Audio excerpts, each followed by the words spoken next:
Alors, c'est les sports ce matin à Limouni. Bonjour. Bonjour Christian. Voilà, bienvenue. Vous êtes, Merci. je dirais, habillé aux couleurs nationales pour, je dirais, apporter ainsi votre soutien aux écureuils, les U20, qui se sont engagés dans une compétition. Et on va en parler, on en parle d'ailleurs avec vous. Et on commence d'ailleurs par ce tournoi de l'UFOA B, des U20 qualificatifs pour la Coupe des Nations Égypte 2023. Le Bénin fera sa deuxième sortie ce soir. Oui, ce soir, les écureuils du Bénin feront la deuxième sortie et ce sera donc face au Niger, au pays hôte bien sûr de cette compétition, de ce tournoi qualificatif pour la Coupe d'Afrique des Nations Junior d'Égypte 2023. Les écureuils donc après le succès lors de la première journée effectueront leur deuxième sortie ce soir à partir de 20h. C'est au stade Séni Kounché de Niamey, comme vous le voyez sur le programme qui s'affiche sur vos différents écrans. Ensuite, il y aura donc la Côte d'Ivoire qui affrontera le Togo qui s'était incliné face aux écureuils du Bénin. C'était donc en ouverture. Christian, on fait un petit rappel avant que dans ce groupe A, le Bénin qui s'était imposé donc au Togo est désormais deuxième de son groupe, du groupe A, avec la Côte d'Ivoire en tête avec 3 points. Les deux équipes comptent bien sûr un goal différentiel d'un but partout. Et puis le Niger et le Togo sont donc, je dirais, en difficulté dans ce groupe pour l'instant avec 0 points et -1. Dans le groupe B, donc, c'est le Ghana qui s'est incliné à l'entrée, bien sûr, d'entrée face au Nigeria. 0 but contre 2 pour les Black Stars, du Ghana. Et donc, dans ce groupe, le Nigeria tient donc la tête avec 3 points. Le Burkina Faso qui certainement effectuera sa première sortie demain et ce sera face au Nigeria. Christian, voici pour ce qui concerne l'UFOA, ce tournoi de la zone B de l'UFOA, concernant bien sûr les équipes nationales juniors des différents pays de la zone ouest africaine. On va donc parler du document de la semaine, Christian. On parlera aujourd'hui de la bourse, comme vous l'avez annoncé tout à l'heure. Justement, comme vous venez donc de le dire, Ali Momouni, il s'agit de l'une des fédérations sportives actuellement en restructuration, dont les responsables travaillent pour lui redonner un nouveau souffle, une nouvelle vie. Mesdames et messieurs, suivez ici l'une des actions marquantes qui aura sans doute un impact, je dirais, considérable sur l'avenir de la boxe béninoise. Les travaux de relecture des tests qui suivent actuellement leur cours. Le document de la semaine de ce mardi 10 mai 2022 est intitulé « La boxe béninoise sur de nouveaux rails ». Suivant. Peut-on appeler cette séance la première étape d'une nouvelle ère à la Fédération béninoise de boxe? A priori, oui. Mais les jalons sont déjà posés il y a environ 1 an lors du séminaire atelier qui a réuni tous les acteurs autour de la problématique de l'avenir de la discipline au Bénin. Aujourd'hui, le Conseil fédéral prend connaissance des nouveaux tests qui seront bientôt mis en vigueur au niveau de cette fêtière. Aujourd'hui, c'est un tournant déterminant et décisif pour la boxe béninoise. Parce que le comité exécutif a eu à mettre en place une commission de relecture des tests. Parce que nos tests sont vraiment dépassés, il fallait actualiser. Alors, dans ce contexte, lorsque la commission a fait son travail, il faudrait que nous entendions. C'est-à-dire, dans les différentes propositions à faire, les réformes, les nouvelles donnes qu'on doit apporter à nos tests, il faudrait que tout le monde soit au même niveau d'information. Et que chacun puisse apporter sa touche, compte tenu de ce qu'il traverse, ce qu'il vit, dans l'application, dans l'exécution de ces tâches au niveau des démembrements de la boxe béninoise. Est-ce que vous voyez? Donc c'est pour ça que toutes ces personnalités-là se sont retrouvées aujourd'hui, ici, au siège de la Fédération béninoise de boxe, pour réfléchir et penser sur la question. Dégager un consensus, quelque chose à proposer à la prochaine Assemblée générale pour que les différents acteurs viennent s'en imprégner et accepter, ou du moins nous dire que par rapport à tel autre article, eux autres, ils souhaiteraient que ce soit tel. Mais que le travail colossal soit déjà abattu en amont ici au Conseil fédéral. Cette session de relecture des tests fait suite aux travaux préalables effectués par la commission mise en place pour la circonstance. Le but visé est d'adapter le mouvement et la gestion de l'instance dirigeante de la boxe béninoise aux normes actuelles en synchronisation avec les réformes du gouvernement dans le domaine du sport. Le monde n'est pas statique, hein. Le monde évolue. Il faut évoluer avec. Et c'est donc dans le souci d'améliorer, disons, les prestations, si je peux dire comme ça, de la Fédération béninoise de boxe. Et pour améliorer la qualité de la boxe dans notre pays, que le comité exécutif de la Fédéboxe a décidé, donc a pris l'initiative de faire relire les tests.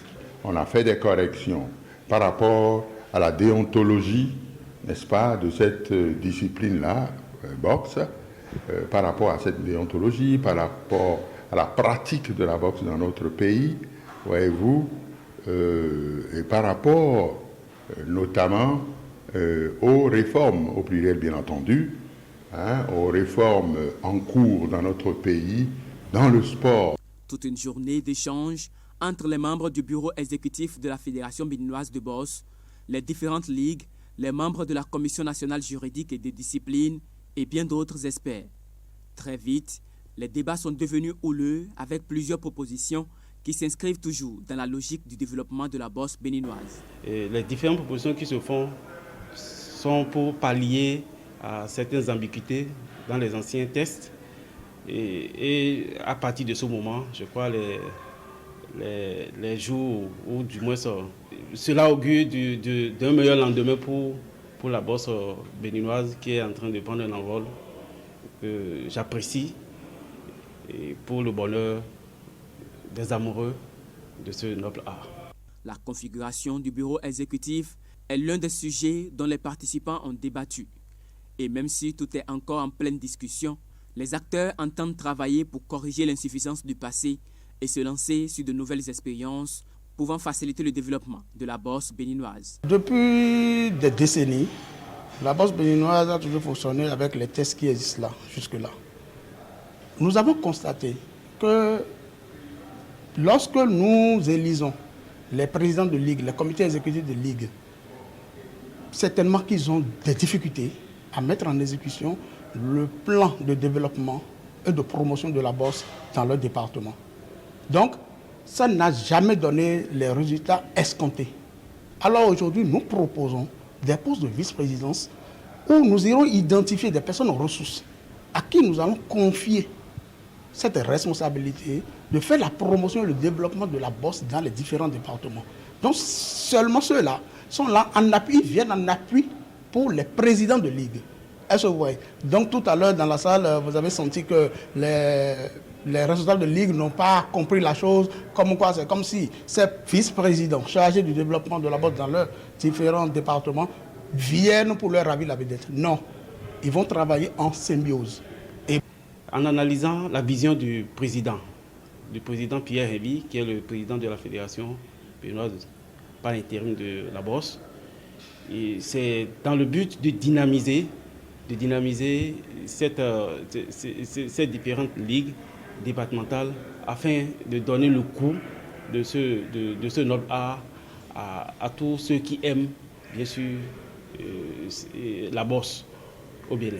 Donc, aller jusqu'à la base afin que ceux qui autrefois prenaient la boxe comme un sport trop brutal puissent comprendre qu'en réalité, on peut aimer la boxe, mais si je dois tenir compte de ce que le SG et Fernando Hessou a dit il y a un instant, il y a aussi la boxe éducative. Et je les apaise pour dire, nous avons toujours expérimenté quelque chose qui n'a pas donné de satisfaction. Aujourd'hui, il faut quand même changer le fusil d'épaule. C'est pourquoi moi je demande que mieux vaut faire l'expérience pour savoir si effectivement nous sommes sur la bonne voie. C'est pourquoi moi je les appelle et je les invite au calme pour que nous expérimentons cette fois-ci, pour voir ce que cela va nous donner demain. Donc ce sera au bout du rouleau que nous pourrions apprécier. Nous allons faire le décompte et savoir si cette expérience a été de mise. Et comme ce fut le cas depuis le début de ses actions pour redorer l'image de la boxe béninoise, le président par intérim de la fédération, Pierre Henvy, s'attelle à ce que tous les acteurs prennent part aux différentes activités de l'instance. À cela s'ajoutent les nombreuses initiatives retenues au cours du premier séminaire qui a accouché le projet Graines olympiques. Une fois encore, je vais tirer chapeau au président Léonard Henvy. Cette initiative est très louable parce que nous, étant membres du bureau départemental, nous avons les informations, nous sommes obligés de les transmettre à la base. Donc la base sera au même niveau d'information que le sommet, ce qui ne se faisait pas par le passé. Je crois que le président est un homme de vision et il faut profiter de ces expériences qu'il a certainement accumulées à d'autres niveaux pour nous les amener au niveau de la boxe. À la Fédération béninoise de boxe, les nouvelles ambitions sont claires. Faire parler du noble art béninois aussi bien au plan national qu'international. Et pour y arriver aujourd'hui, ce n'est pas les projets qui vont manquer. Le plan stratégique est déjà disponible et les acteurs se retrouveront le 25 juin prochain pour peaufiner ce qui a déjà commencé sur le toilettage des tests. Eh bien, vous l'avez bien compris, mesdames et messieurs, le toilettage des tests se poursuit. Et puis, donc, pour ce conseil fédéral, les différents acteurs se retrouveront demain, mercredi, pour finaliser avec les différentes propositions qui seront donc soumises à l'Assemblée générale. Christian, voilà pour ce qui concerne le document de la semaine, la Fédération béninoise de boxe qui est en pleine restructuration pour, je dirais, redorer l'image de cette discipline au Bénin et bien sûr à l'international. Voilà, en tout cas c'est une très belle initiative, une ouverture sur ce sport qui rapportera beaucoup pour le Bénin, surtout avec les pugilistes que nous avons, de plus en plus justement, déterminés. Et puis depuis, si on peut le dire ainsi, la ligne des temps, on sait que les pugilistes béninois ont toujours su s'illustrer aussi bien au plan continental qu'international, et donc on espère qu'avec toutes ces réformes, cela permettra davantage de le propulser vers l'avant et donc de redorer l'image du Bénin au plan international dans cette discipline sportive. Christian, vous avez une surprise pour les téléspectateurs. Il s'agit de quoi? Est-ce une surprise? C'est juste l'image du jour. Et bien sûr, vous avez certainement entendu parler de Erling Haaland qui sera bientôt du côté de Manchester City. Et c'est très probable que le joueur signe donc du côté de Manchester City avec Pep Guardiola. Et voici l'image du jour, Christian. Erling Haaland qui a passé donc la visite médicale, c'était donc hier en présence des médecins du club. Voilà. C'est un grand buteur, ce Erling Haaland. Ouais. On l'aura l'heure bientôt.